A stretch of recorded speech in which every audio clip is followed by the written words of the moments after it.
It's Monday, August 26th, and from WBHM News, I'm Richard Banks with today's top stories.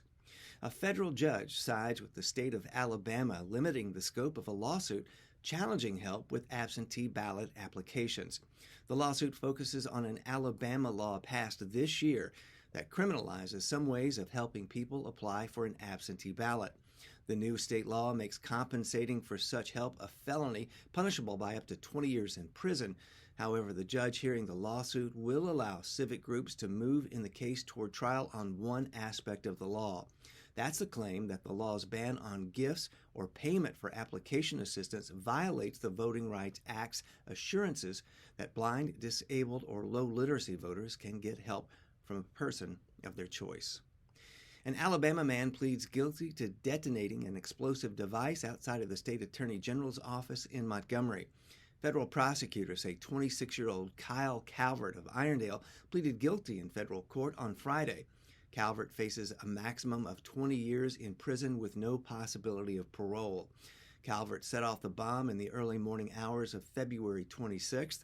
No one was hurt in the incident, and nearby buildings were not damaged. Prosecutors say Calvert had placed stickers reflecting a wide range of political ideologies near the bombing site, some in support of the leftist organization Antifa.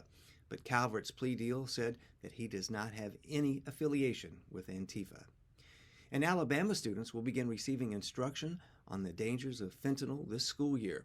The Alabama legislature passed the law in the most recent legislative session, requiring each local education agency to provide research-based instruction related to fentanyl and drug poisoning awareness to students in grades 6 through 12.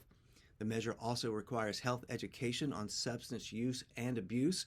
According to the Centers for Disease Control and Prevention, fentanyl was involved in 84% of teen overdose deaths nationally in 2021.